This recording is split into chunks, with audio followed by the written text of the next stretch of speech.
Good afternoon, brothers and sisters. As you can see, I've made it back to Tucson. Uh, this is take two for this video. Yesterday, to close the conference, I immediately went back to my hotel room.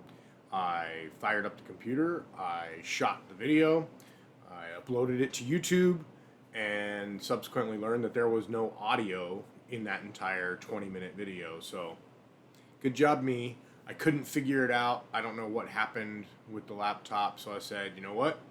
I'll get home, I'll plug in my microphone, I'll have my better lighting, blah, blah, blah, blah, blah, and I'll just do it right now. So, forget yesterday happened. No, don't forget yesterday happened. Yesterday was closed conference. So we closed the conference, we swore in our new board, and if you haven't seen it already on Facebook, I will let you know now. President Patrick Yos, Vice President, Little Joe Gamaldi, my favorite guy. Secretary is Jimmy Holderfield. Treasurer, James Smallwood. Second Vice President, Steve Weiler. And Sergeant at Arms is Keith Turney. And then Brother Rob Pride was reelected as the Chairman of Trustees. So, board is solid, looks good. I'm excited to see what happens over the next 2 years. I've been excited ever since the previous election, so this one I'm just as excited. I think that the new additions are going to be great for us, and I'm really looking forward to working with them more closely. So, some other things that I thought that I should put on this video and let you guys know about that happened at conference. Obviously, at every conference there's resolutions and amendments to the bylaws, and there was no shortage of that for this conference. So I'm going to go through the resolutions because there was only 3 of them. It won't take nearly as long, and then I'll get to the amendments. So resolution number 1, and if you want to read the verbiage yourself instead of just hearing what my take is on it, because I'm not going to read this to you guys, we'll be here all day. If you want to read it and you haven't downloaded the app, here's a good reason to download the app, because you can go in and you can pull up the entire conference book and you can read everything that I'm going to talk about right now. So if you haven't downloaded the free National FOP app, go do it. I don't know how many times I can say that before people actually do it. All right. Anyways, Resolution 1. This was introduced by the Washington, D.C. Lodge. They wanted a resolution that basically was to honor the Capitol Police officers for what happened on January 6th. There was a lot of debate about this one, and the vast majority of that debate revolved around the fact that there were officers in other jurisdictions that went through as much, if not more, than those officers. So how can we make a resolution that just singles out the Capitol Police Department? So that resolution failed. The next day, yesterday morning, Joe Gamaldi wrote a resolution that was similar in verbiage, but instead honored all, and I'll read the last paragraph for you. The resolution that Fraternal Order Police at their biennial conference in Indianapolis, Indiana on August 2021, that all law enforcement officers across the country to be recognized as national heroes for their actions during the unrest and riots.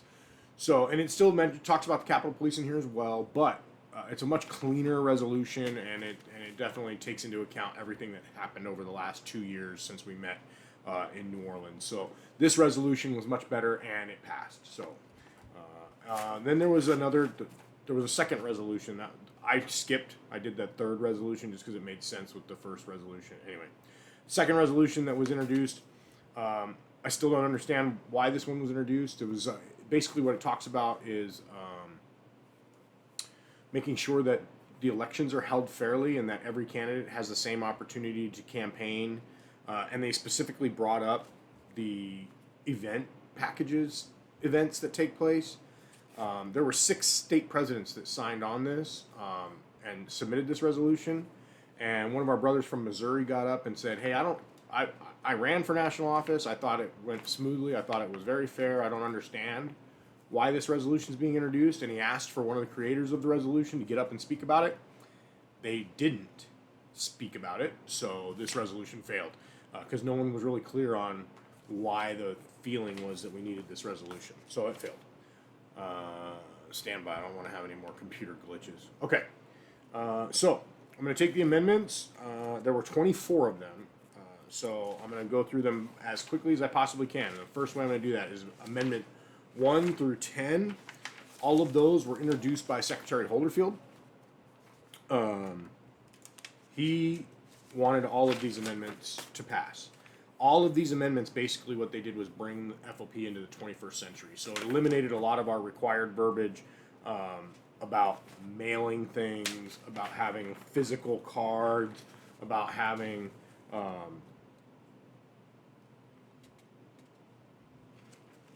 how to vote, like just everything that was in here was simply about having to provide copies to everybody of all this stuff. So just updated everything so that we can do that in an electronic form, save money, get it to you faster. And so all of those did pass, and that's a good thing. Then there was Amendment 11. This one, there was some confusion when National bought the second building in Washington, D.C. There was some legal confusion that took place because in the bylaws, the National Fraternal Order Police was referred to as the Grand Lodge or as the Fraternal Order Police. So you can't have the two different names. So this amendment was to change the name to National Fraternal Order Police, and that passed. So that was important because we can't go around having confusing double names. So that got fixed. Then Amendment 12.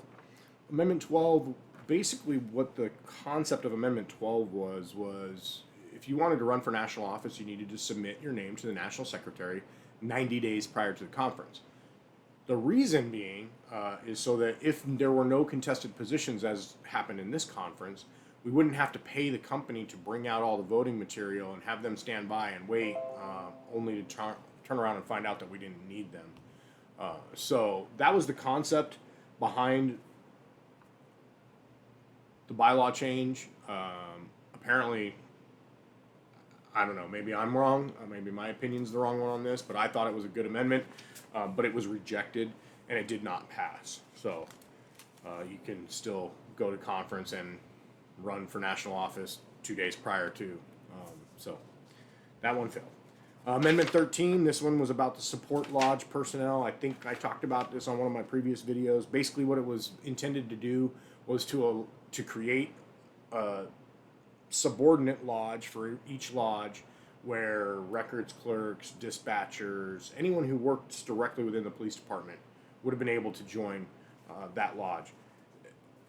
The floor was a little contentious on this one. Really the majority opinion was that those people could already join an associate lodge, and so that amendment was rejected and failed. Amendment 14 was talking about the annual budget and if there's an emergency that exists in an account that the president, with the approval of the executive board, can actually go in and adjust a line item. That's what that one was. That one passed. Amendment 15. So Amendment 15, basically what was done is they added a paragraph talking about state and subordinate lodges. And what it does is it gives the national board the ability to go in if there's a state lodge or a local lodge that is operating with malfeasance or misfeasance. And they can go in and with the 2/3 vote of the Board of Trustees, they can actually freeze that lodge and therefore salvage any monies, properties, whatever the members own. They can save those from whatever's happening with this lodge that needs to be stopped. So it's a good amendment. It's something that needed to happen. And it wasn't directed at anybody. It wasn't intended to say that anybody's doing anything bad. But if something happens, now there was no tool in place for national to be able to step in and really do much of anything, really. And now we have that ability. So I think that that's good.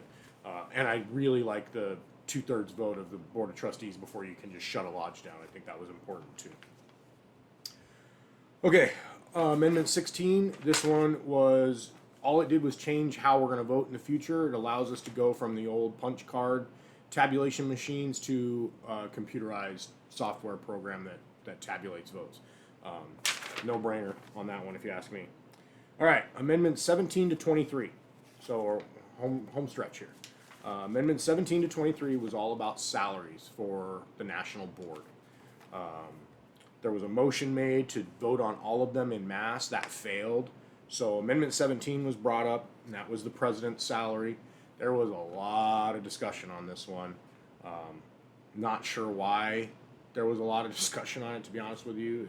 If you didn't know the previous salaries, they were, and honestly, even these new salaries are very low, especially when you compare them to other union leadership across the country and in other organizations. They get paid much more than our national board did.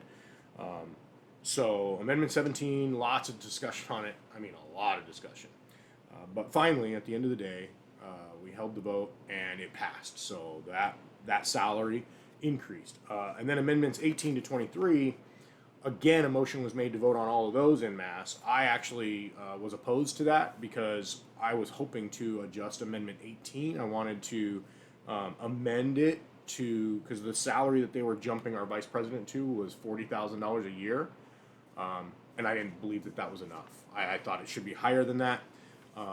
But as you know, in the political world, when you get the vibe that this is going to pass without much more argument or debate, probably better just to let it go.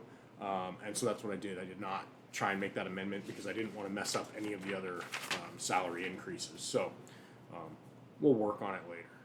We'll get that changed. All right. Last but not least, Amendment 24. This was the one that was going to allow reserve officers, part-time officers, volunteers to become members of the FOP. I'm not opposed to that. I believe that the intention of the amendment is good. However, my concern is that the verbiage, and it was the committee's concern as well, the verbiage was just too vague.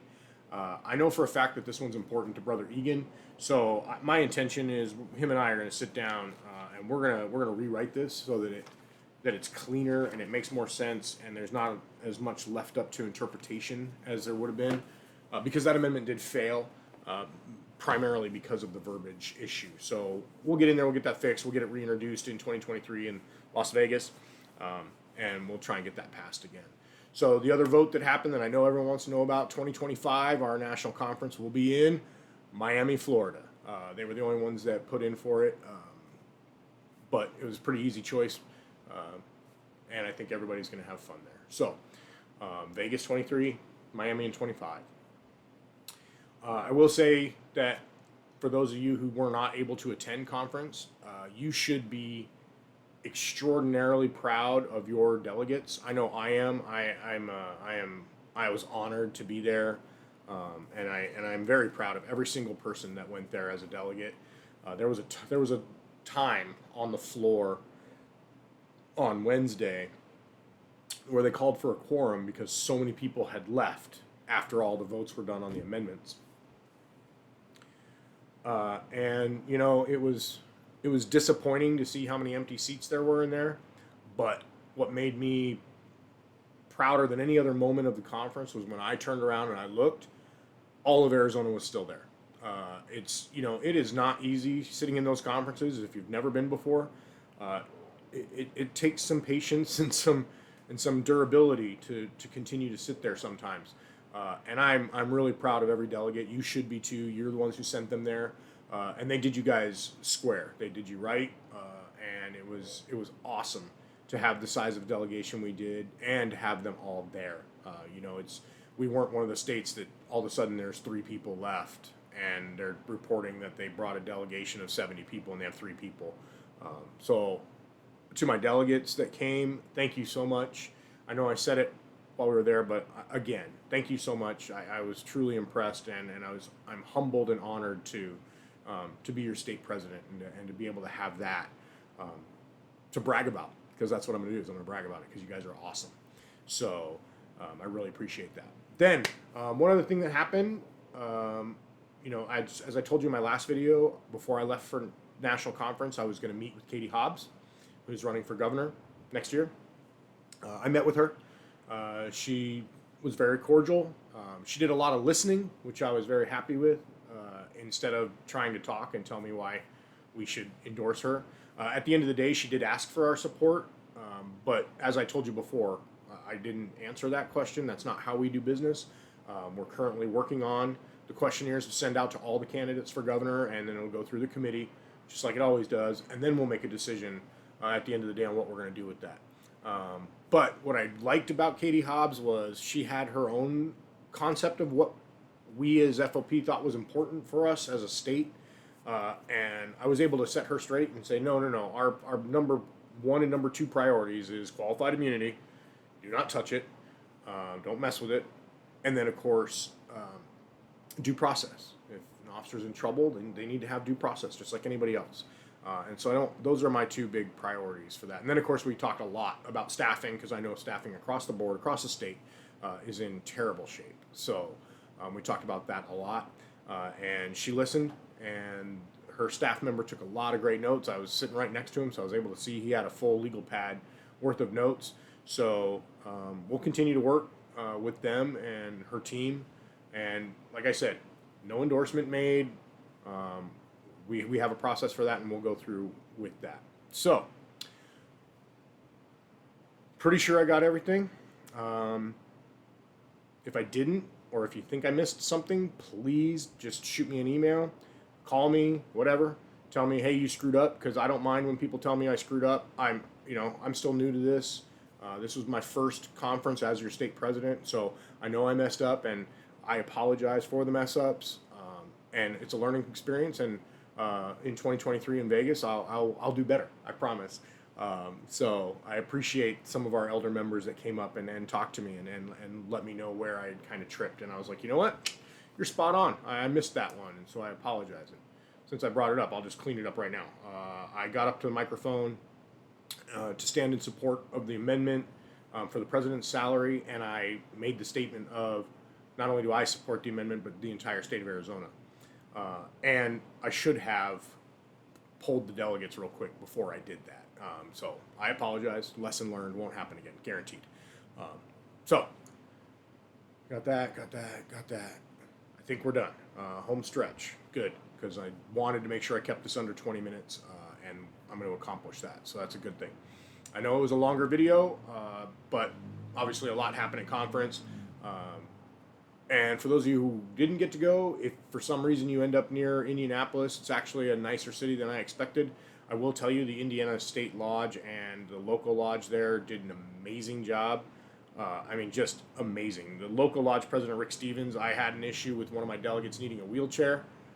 He made one phone call, and that wheelchair was delivered within about 10 minutes. It was, I can't say enough good things about Indiana and their local lodge. The conference was very well done and very professionally run. So with that, I'm going to let you guys go.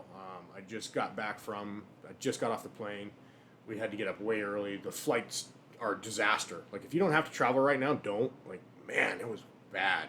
Our flight got canceled on us last night at like 9 o'clock at night, and we were supposed to leave at 5 in the morning. Anyway, no more talking about that stuff. So, from me, from Joe Gamaldi, you guys stay safe, stay healthy, and I will see you guys probably around the same time next month. Again, please, if you have anything for me, do not hesitate. I don't take offense. I'm not. That's not my style. Please reach out and let me know. And if you have any questions, by all means, let me know. I was there for every minute of the conference. I'm happy to tell you what I know. Okay? All right. With that, I'm seriously going to get out of here. I'm seriously going to hit the stop button, and I'm going to let you guys go. So, again, stay safe, stay healthy, and take care of each other out there, okay? All right. Thanks. Bye.